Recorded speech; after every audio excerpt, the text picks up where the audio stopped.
Bom dia a todos mais uma vez.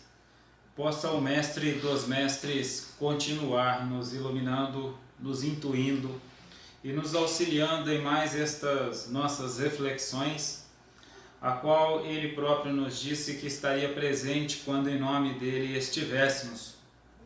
E se eventualmente Ele não possa estar presente diretamente conosco, assim Ele faz através de seus abnegados colaboradores em sua seara, e com certeza estes se fazem presente conosco. Nós estudávamos em nosso último capítulo, nosso estudo do Evangelho, e nós estudávamos uma carta, uma mensagem de Santo Agostinho, recebida em Paris, 1862, falando sobre os mundos regeneradores. E agora nós continuaremos estudando Santo Agostinho, também uma mensagem recebida em Paris em 1862, mas agora com o título Progressão dos Mundos. Eu sugeriria para quem não viu o estudo anterior, que antes assistisse ao estudo anterior de Santo Agostinho, com o título Mundos Regeneradores, item 16, 17 e 18 do capítulo 3, Há Muitas Moradas na Casa de Meu Pai, antes de assistir a este nosso estudo de Progressão dos Mundos, até porque no estudo anterior eu faço alguns breves comentários acerca da eminente figura do filósofo Agostinho, que vivera por volta do século IV. Então, fazendo uma leitura do trecho, é um trecho bem pequeno. A intenção é que nós esmiucemos este pequeno trecho de Agostinho, mas que possamos, acima de tudo, extrairmos ao máximo.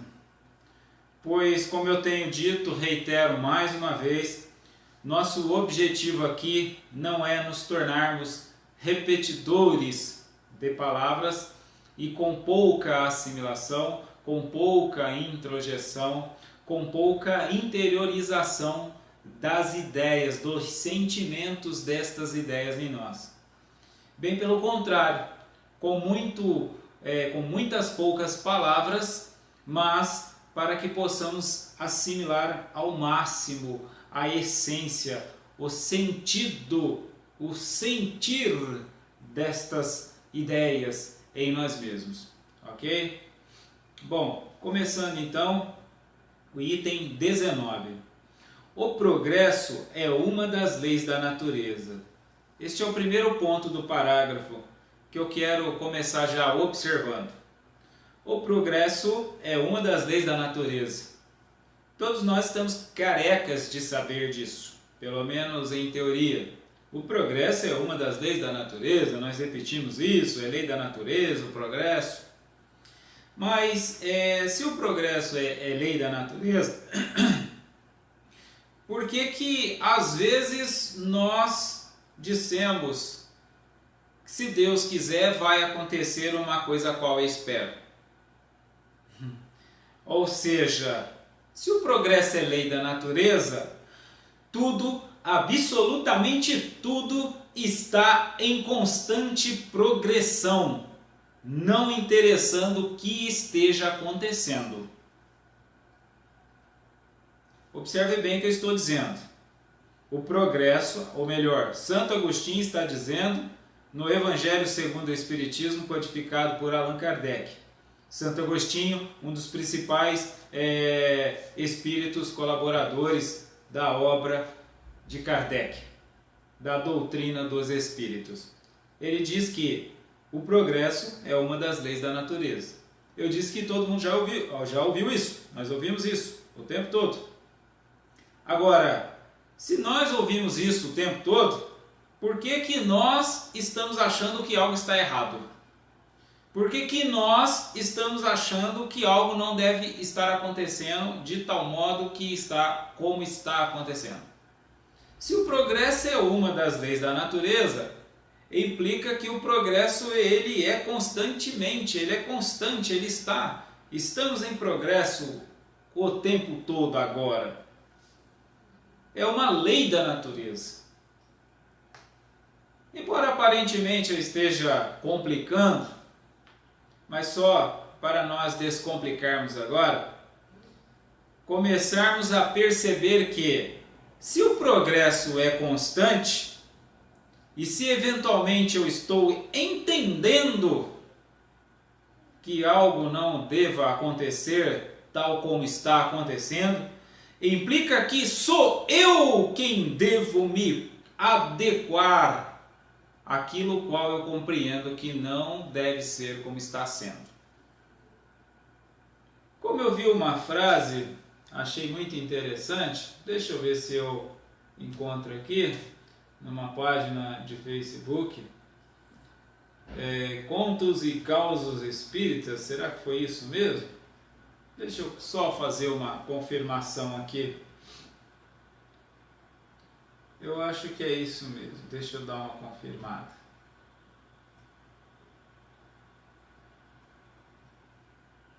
Não, acho que não foi aqui não.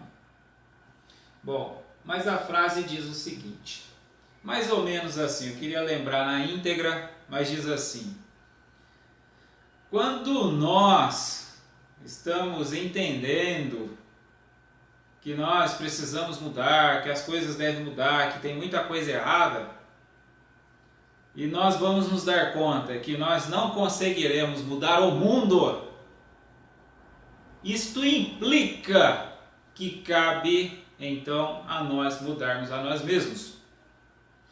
Observem quanta coisa está sendo dita neste primeiro ponto.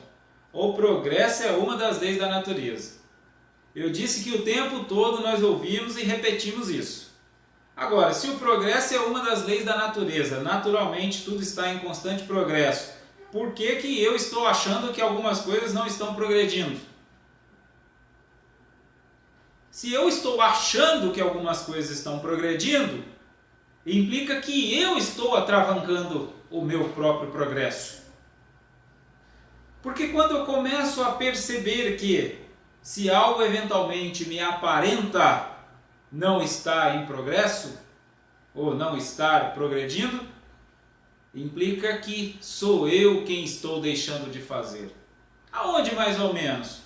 Vamos tentar ser mais pragmáticos. Aonde mais ou menos? Na nossa compreensão, por exemplo. Ou seja, se eu estou achando que o problema é no mundo, implica que eu não estou compreendendo que o progresso é uma das leis da natureza. Parafraseando o companheiro Leandro Carnal, pobre o homem que acha que o problema do mundo é os outros. Eu, tentando enxergar, tentando compreender um pouquinho mais adiante esta fala de Leandro Carnal, eu digo que rico homem que sabe que a solução do mundo é ele. Eu vou repetir mais uma vez. Rico o homem que sabe que a solução do mundo é ele. O homem que sabe que a solução do mundo é ele, sabe que o progresso é uma das leis da natureza. Compreende de modo introjetado que o progresso é uma das leis da natureza. Então ele não vai ser mais um repetidor de que o progresso é uma das leis da natureza. Ele agora é aquele que compreende que o progresso é uma das leis da natureza. Observe que nós ainda não saímos do primeiro ponto, que contém 7 palavras na mensagem de Santo Agostinho. Porque, como eu disse, o nosso propósito de estudo, o meu propósito de estudo, não é criar mais uma nas infinitas obras existentes no planeta, sem compreendermos um primeiro ponto de 7 palavras, de uma delas. Para que tanto teoricismo estéril, sem a compreensão de um percentual pequenino, de apenas uma obra? Para que ler uma coletânea de obras se eu muito mal estou compreendendo o primeiro ponto de uma delas? O primeiro ponto de um parágrafo. Seria estudar a leitura mecanicista continuada? Isso seria uma definição mais aprofundada de estudar? E nosso propósito aqui é estudar. O meu propósito é estudar, e os que me acompanham se propuseram a estudar. Nós estamos no estudo, já iniciamos há semanas, há meses, e nós estamos estudando. Então estudar não é ler, estudar não é repetir, estudar não é falar. Estudar é compreender, e compreensão aqui eu analogo ao sentimento, ao sentir. Sentir a ideia, não entender intelectualmente a ideia, e sim compreender a ideia com o sentimento. Então esta é a pequena observação aqui da mensagem de Santo Agostinho, que começa dizendo: o progresso é uma das leis da natureza. Ponto.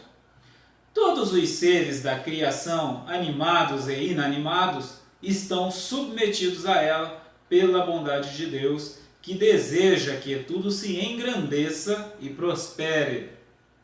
Então é mais um pedacinho de Santo Agostinho. Eu disse que, quem assistiu o nosso primeiro estudo, que Santo Agostinho é um eminente e um dos maiores filósofos de todos os tempos. E não dá para eu ficar lendo Santo Agostinho como se eu estivesse lendo qualquer literato aí de esquina. Então eu preciso trabalhar na compreensão do que Santo Agostinho está tentando transmitir.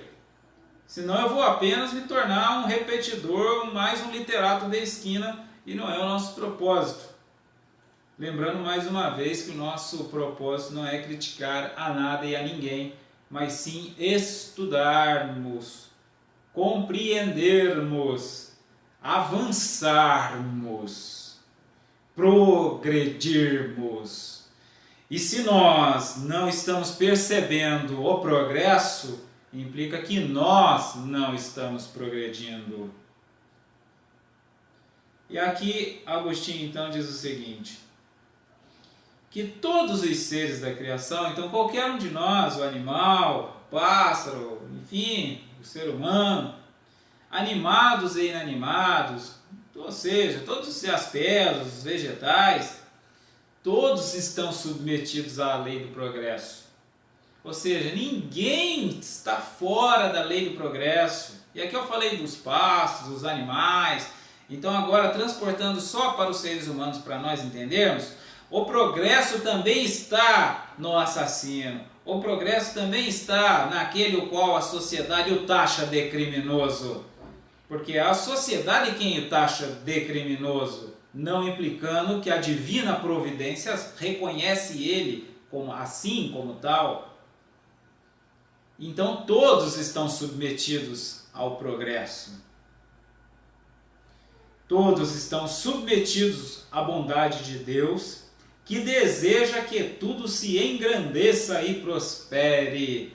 O divino pedagogo deseja que tudo se engrandeça e prospere, mas a divina pedagogia não tem nada de proximidade com a pedagogia terrena, tão superficialista ainda, tão iniciante ainda.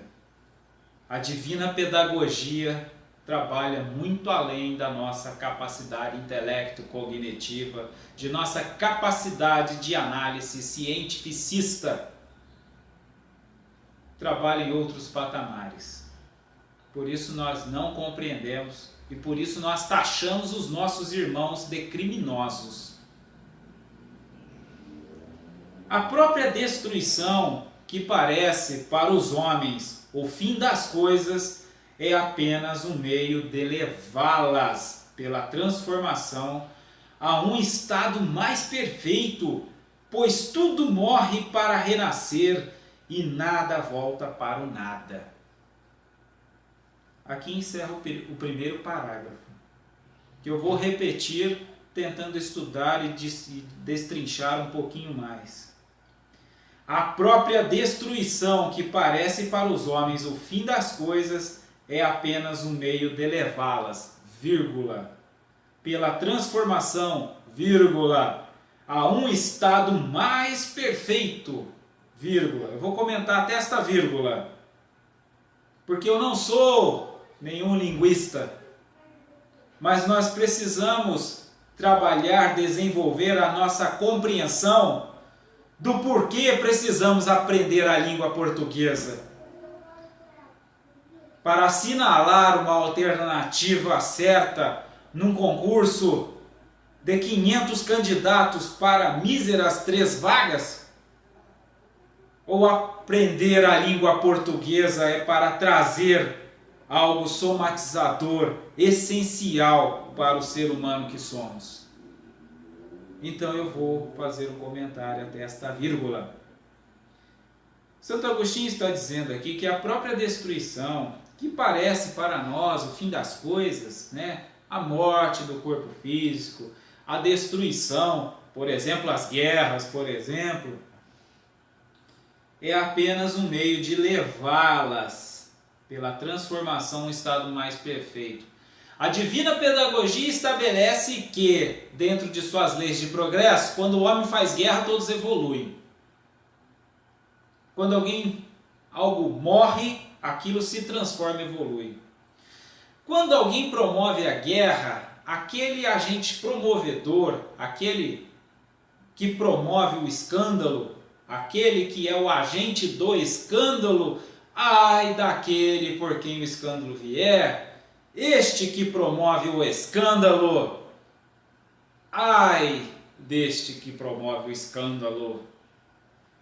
Mas ele será transformado pela divina pedagogia, porque ninguém violenta as leis da divindade, as leis do amor supremo, sem ter de responder.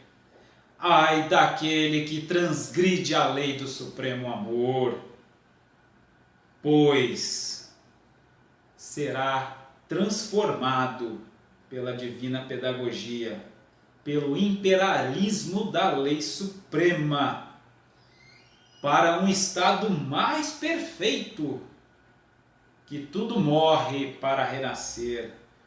Morrerá o homem violento, morrerá o agente promotor da dor no outro, para nascer o agente que promova a paz. E nada é perdido, nem mesmo uma guerra, nem mesmo provocar de uma dor no semelhante. Aquele que percebe que o semelhante está sentindo uma dor e algo possa fazer e não faz, responderá diante da lei suprema. Mas eu não estou dizendo aqui nenhuma ameaça.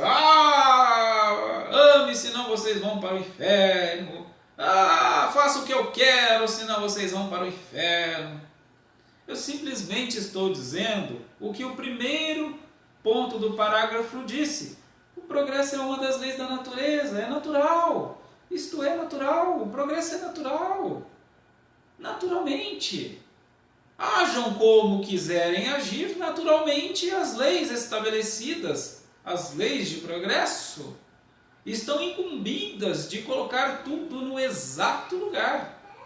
Aliás, tudo isto está acontecendo agora. Por isso, tantas questões sociais. Por isso, tantas expressões das questões sociais. Porque no universo perfeito, aonde acredita de algum lugar debita. Se alguém ou alguns estão em excessos,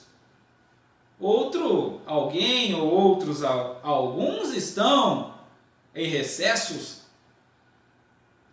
mas a lei suprema sendo perfeita, estes que estão em recesso são porque são agentes promotores de recessos. Estes que estão em excessos são agentes promotores de excessos. Mas numa lei suprema, onde o objetivo do progresso é a harmonia, os excedentes serão recedidos e os recedidos serão excedidos. Disse-nos o Mestre Jesus: os que são rebaixados serão levantados. Os que são levantados serão rebaixados. Continuando aqui o próximo parágrafo. Ao mesmo tempo que os seres vivos progridem moralmente, os mundos que eles habitam progridem materialmente. É o primeiro ponto, vou ler de novo. Ao mesmo tempo que os seres vivos progridem moralmente, os mundos que eles habitam progridem materialmente, ou seja, à medida que nós progredimos moralmente, aí está o progresso material do mundo. Se o nosso mundo está com a questão material bastante caótica, tem muita desigualdade social, tem muita fome, tem muita miséria, implica que a moral da humanidade é miserável, é caótica. Por quê? A lei é perfeita. Então Agostinho está dizendo aqui: ao mesmo tempo que os seres vivos progridem moralmente, os mundos que eles habitam progridem materialmente. É ao mesmo tempo. Logo, a lógica nos diz que, se progride moralmente e materialmente ao mesmo tempo, implica que o quadro material é a expressão fidedigna do quadro moral da humanidade. Continuando o próximo parágrafo. Quem pudesse seguir o mundo em suas diversas fases, desde o instante em que se aglomeram os primeiros átomos da sua constituição, o veria percorrer uma escala incessantemente progressiva, mas em graus insensíveis para cada geração, e oferecer aos seus habitantes uma morada mais agradável, à medida que eles também avançam na senda do progresso. Então o que Agostinho está dizendo aqui? Quem pudesse acompanhar o mundo, fazer uma observação do mundo desde o início, da constituição dos átomos, ele iria percorrer uma escala incessantemente progressiva, ou seja, a lei do progresso não é linear, a lei do progresso é exponencial, de tal modo que cada vez que ela se exponencia, mais ainda ela vai se exponencializando. Percorre uma escala incessantemente progressiva. Bom, quem quiser imaginar um pouco este conceito, esta ideia de Santo Agostinho, o filme Lucy expressa muito bem esta ideia de Agostinho, tá? Mostrando, na verdade ali o filme Lucy mostra uma expressão da evolução do espírito, e de certo modo o filme mostra desde a origem do homem primata até o homem inteligente, o homem autoconsciente, mas apenas peguemos o filme Lucy e demos a ele uma característica de exponencialismo. Aí nós entenderemos o que Agostinho está dizendo.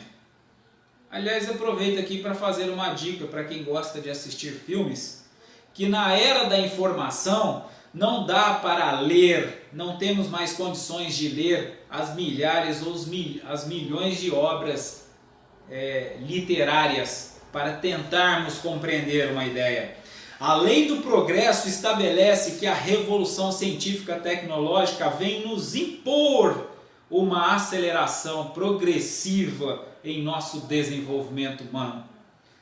Por isso, que nos aparenta que o mundo está mais caótico, porque a revolução científica tecnológica nos trouxe em tempo real a desgraça no outro lado do planeta, no outro lado do país. Com isso, nós temos a impressão que as coisas estão se tornando mais caóticas.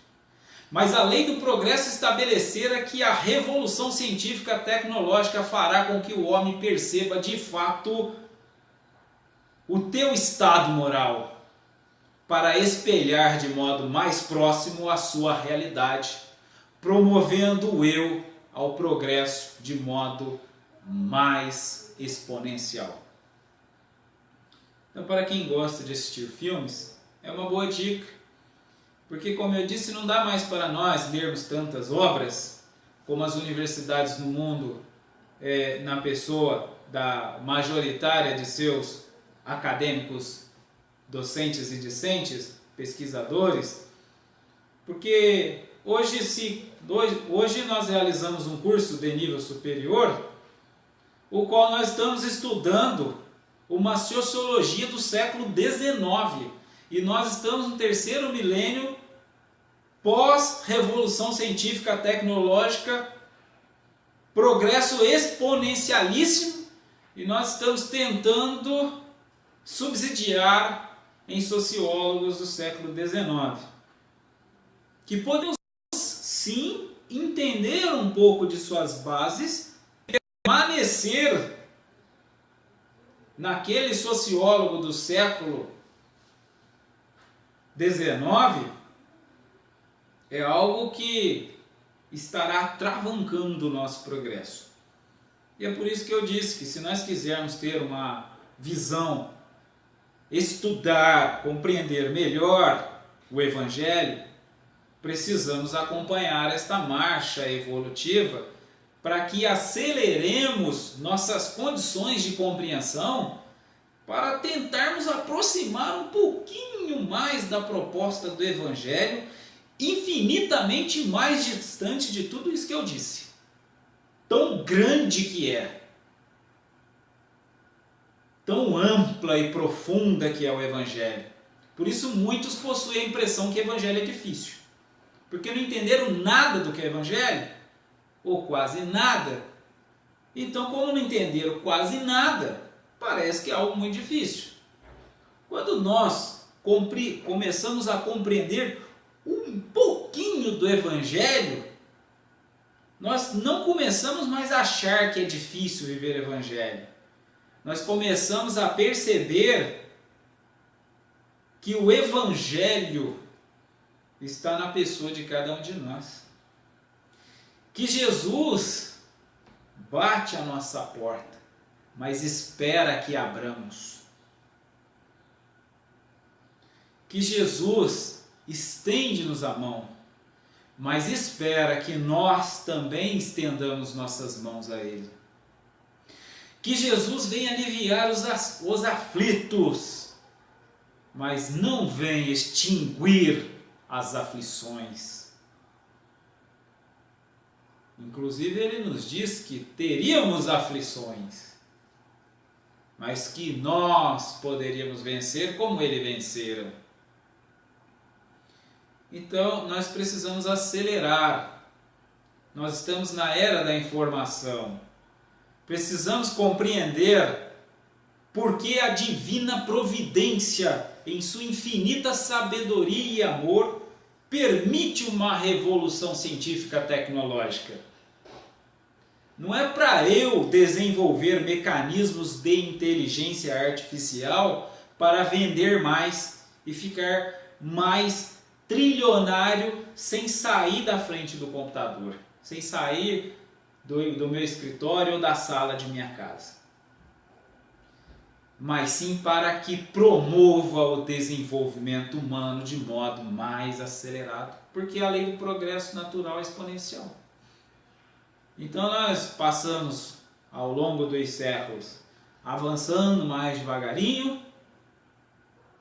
Na idade moderna tivemos um certo alavancar por conta da revolução tecnológica, da Revolução Industrial, da Revolução Francesa, e tivemos ali na época das luzes, né? Eu não sou historiador, eu não sei exatamente os termos, né? Como muito bem diz o meu amigo Leandro Carnal, né? Um excelentíssimo historiador, o melhor que eu já conheci. Falando um pouco sobre, né? Falando sobre Paris e a cidade das luzes, né? Aquela coisa e tal, né? O grande período de avanço do positivismo, etc e tal, né? Por que isso, né? E aí nós tivemos esse período de luzes, né? Na Europa, tal, né? E agora nós temos no final do século XX a Revolução Científica Tecnológica, onde eu nasci, bem neste marco divisor, anos 80 do milênio segundo, né? Dos anos 1900 do século XX. Precisamos compreender a lei do progresso como natural. Precisamos compreender que não dará mais para eu ler as milhares de obras para extrair uma ideia.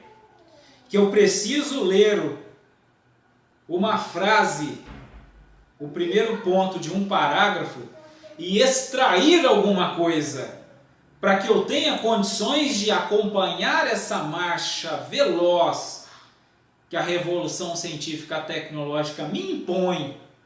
Porque se eu não acompanhar esta marcha, eu vou me deprimir, aí vem as depressões e vem tantas as outras problemáticas do ser humano.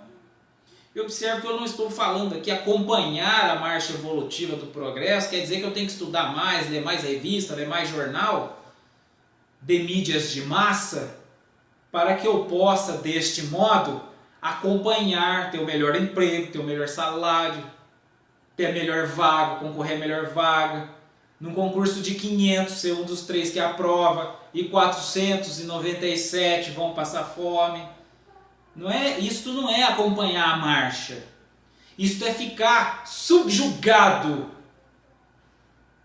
ao progresso dos que progrediram mais do que nós, em termos intelectuais, em termos materiais. Que a lei do progresso define que vai haver um equilíbrio.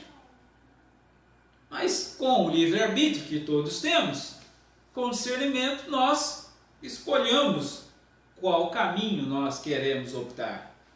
Se nós queremos ser os subjugados, ou se nós queremos ser os subjugadores, ou se nós queremos ser os libertos. Não tem só as duas opções, subjugado e subjugador. Há uma terceira que é melhor ainda, ou melhor, que é a única existente, sendo as duas primeiras efêmeras, transitórias. Só a liberdade é real. E esta é a proposta do Evangelho. Libertarmos-nos.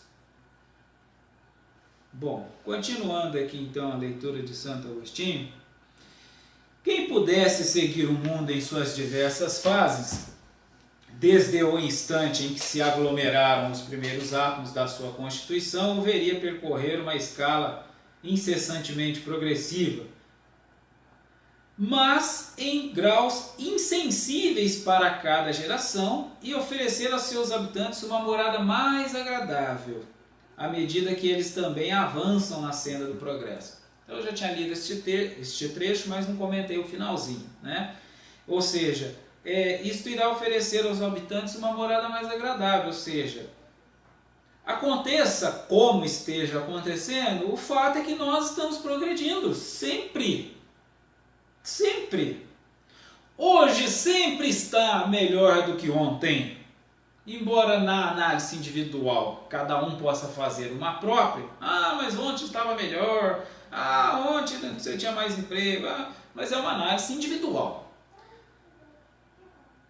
Fazendo uma análise completamente contextualizada pela visão do todo, Sem dúvida, é muito melhor viver hoje no terceiro milênio do que no segundo milênio, que por sua vez é melhor do que no primeiro milênio. E não precisamos ir muito longe para compreender esta ideia. Por exemplo, eu aqui falando no terceiro milênio para com vocês. Se fosse há alguns anos atrás, eu já seria preso. Porque alguém poderia se sentir ameaçado. Alguns poderiam se sentir ameaçados. Mas o terceiro milênio me dá a possibilidade de falar com todo o planeta Terra pela revolução científica tecnológica, que o tempo que levaria para chegar até aqui para me prender eu já teria falado, já estaria registrado na nuvem, na rede, alguém já teria feito um download para seu computador e permanecido a semente imorrível dos fatos aqui ditos. Porque seria fato, porque uma vez que está vivo, é fato para quem compreendeu, é fato para quem registrou. E ninguém teria capacidade e condições, então, de exterminar aquilo qual eu aqui já disse. Jesus, quando veio à Terra trazer-nos o Evangelho, ele falou com palavras, por isso ele não quis escrever. Ele sabia que todos poderiam queimar o que ele disse. Aliás, ele sabia que todos queimariam, por isso ele sequer perdeu tempo em algo escrever. Mas ele veio e disse, porque sabia que a semente do Evangelho seria armazenada nos corações dos que ouviram, de tal modo que perpassariam os séculos, queimando quantos queimassem, guerreando quantas guerras fizessem, perseguindo por quantos perseguissem, permaneceria viva aquela semente. Então a revolução científica hoje permite que transmitamos as ideias do Evangelho, como é o nosso estudo aqui, isso é só um estudo do Evangelho, né? Permite que esta semente seja transferida. E a revolução científica tecnológica não possui nenhuma condições, não oferece nenhuma condições disso ser atravancado. Aliás, é uma transmissão que nós estamos fazendo aqui ao vivo.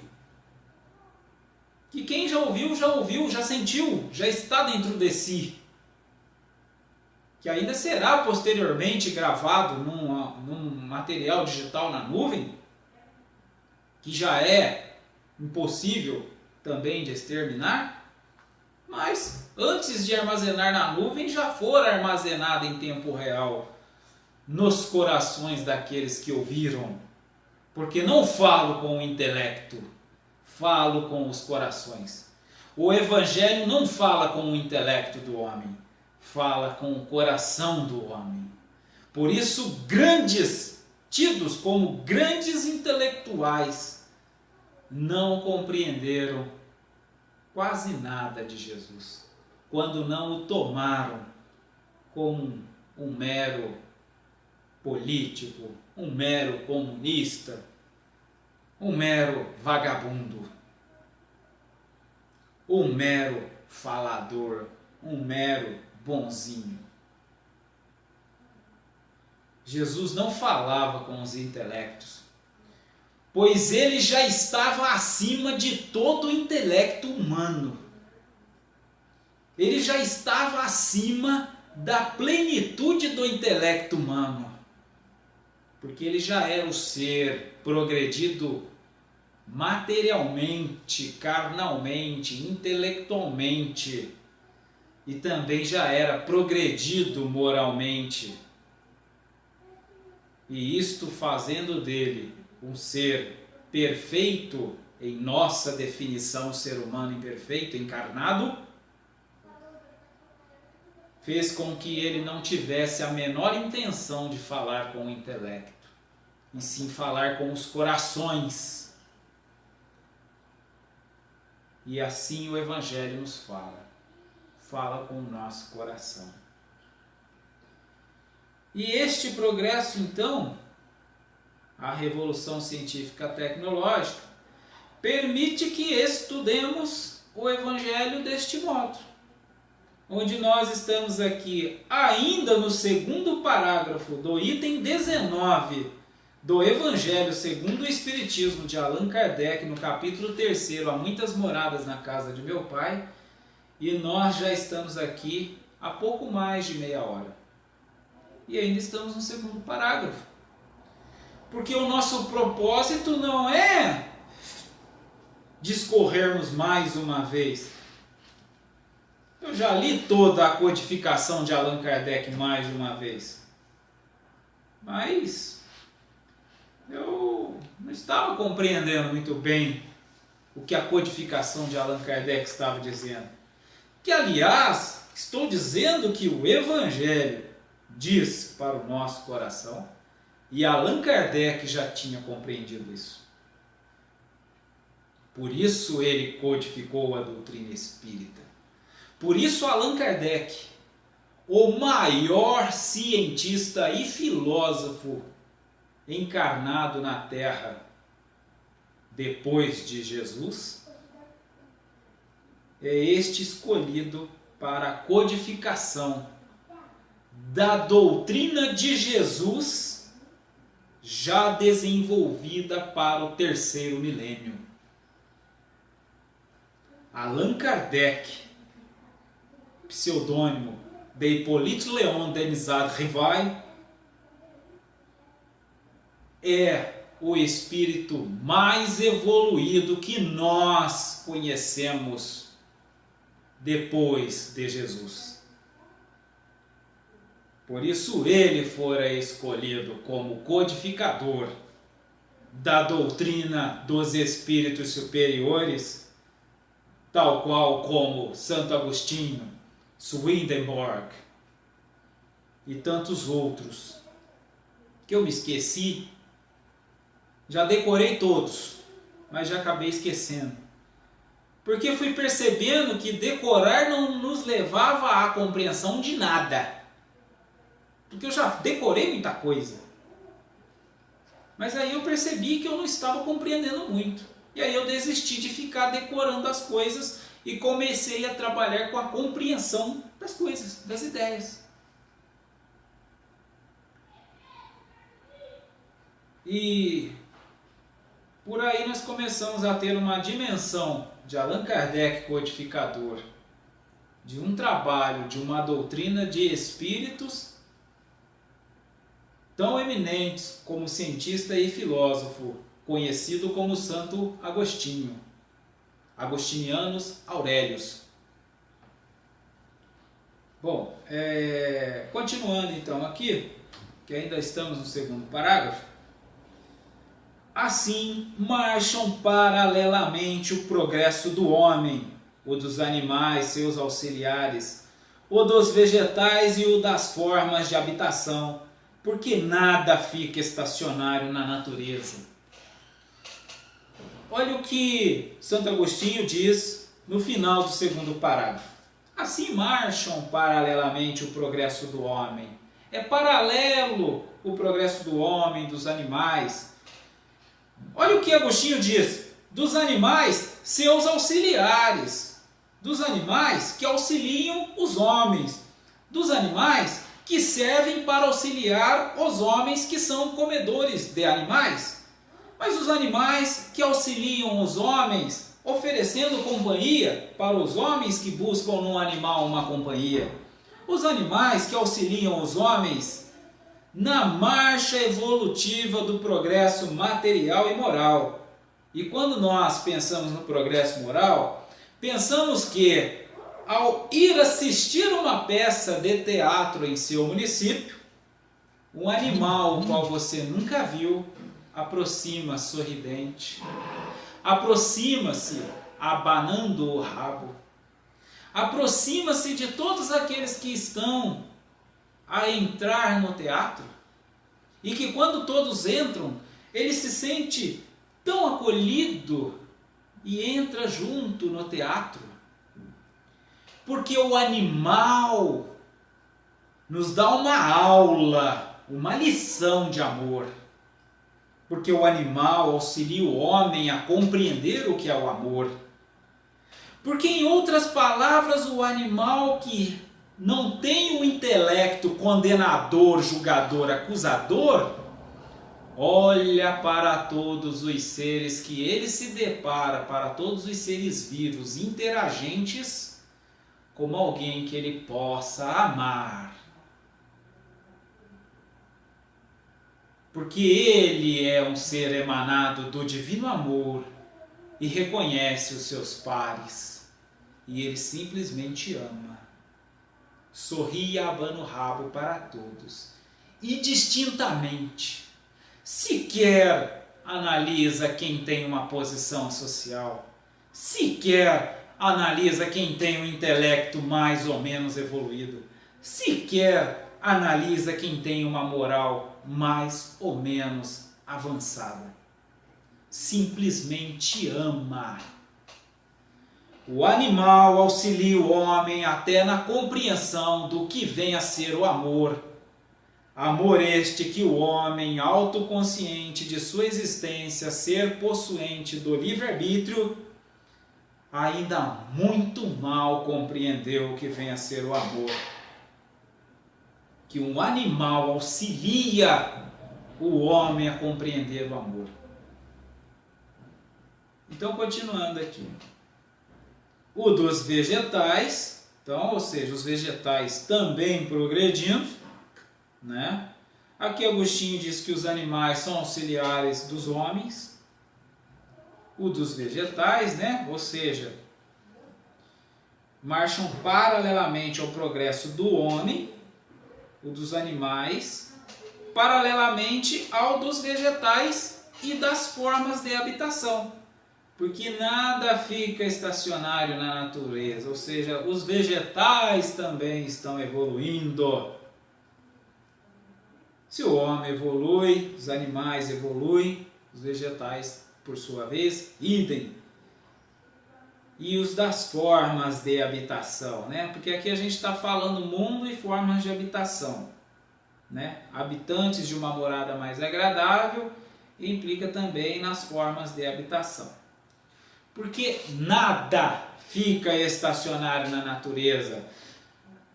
Mineral, vegetal, animal, humano, nada fica estacionário na natureza. Tudo evolui, tudo está submetido, tudo está inserido, ou melhor, tudo está incluso na lei do progresso. Terceiro parágrafo. Quanto esta ideia é grandiosa e digna da majestade do Criador. E como, ao contrário, é pequena e indigna do seu poder aquela que concentra a sua solicitude e a sua providência no imperceptível grão de areia na terra, e restringe a humanidade a algumas criaturas que o habitam. Eu não vou nem ler de novo o que ele escreveu aqui, porque eu achei um pouco complicado. Então eu vou tentar ilustrar o que ele diz. Ele diz que imperceptível grão de areia na terra restringe a humanidade a algumas criaturas que a habitam. O homem está restringindo a humanidade só neste povo vivente da terra, como se todas aquelas estrelas do céu fossem enfeites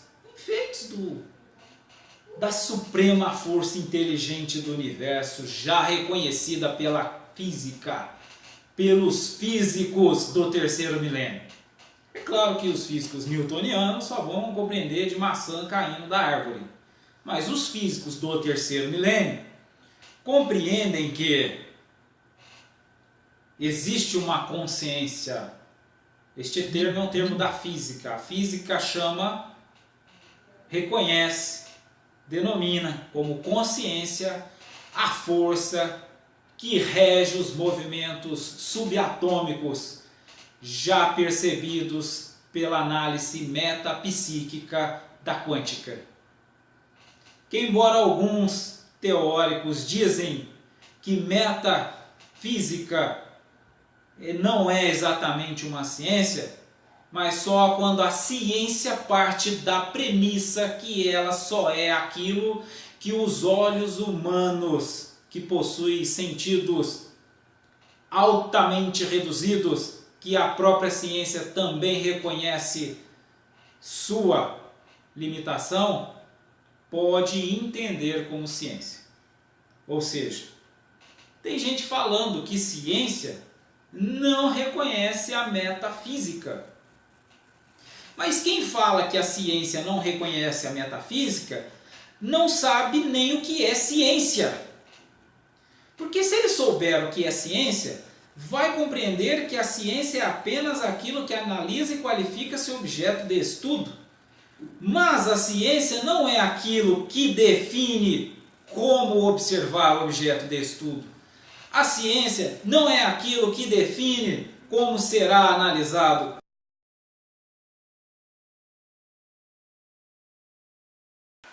Bom, continuando então, pessoal, nosso estudo, peço desculpas pela interrupção, que aqui é mundo real, o equipamento tecnológico tem suas limitações,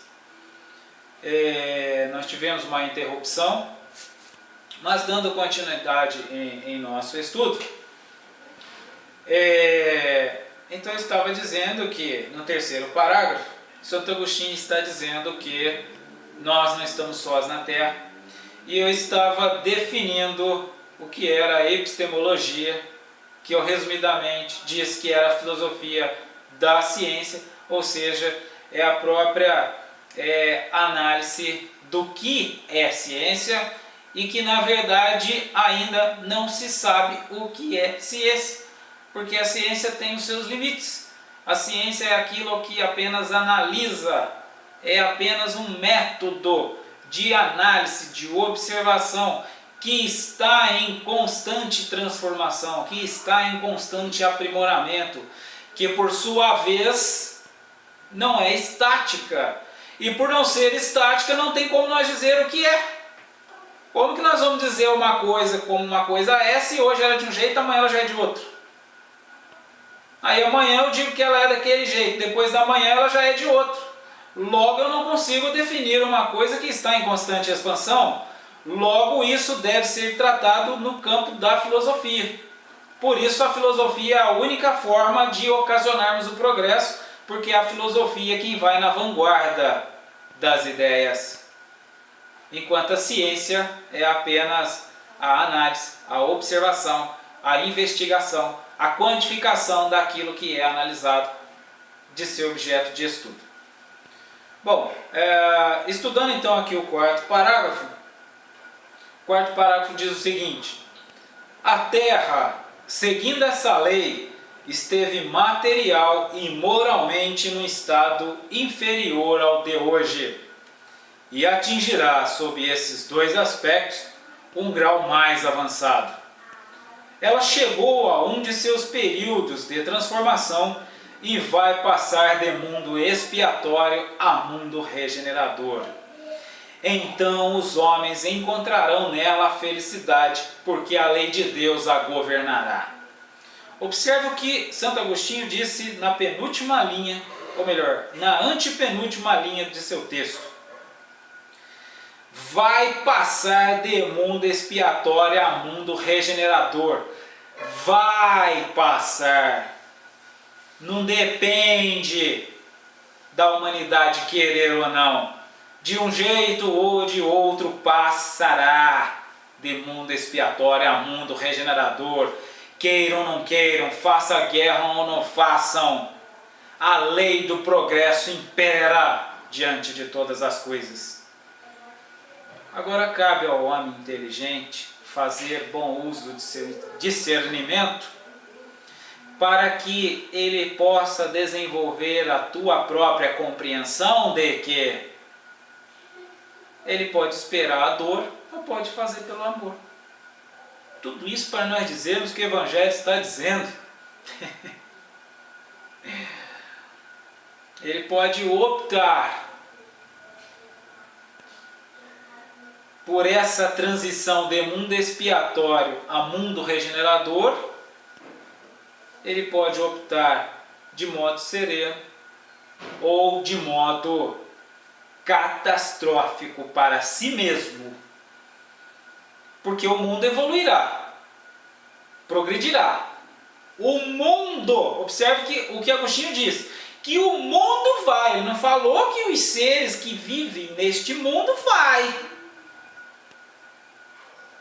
Aqui ele está dizendo que o mundo vai, não que os habitantes vão. Embora nós sabemos que os habitantes também vão, mas não necessariamente vai junto neste mundo.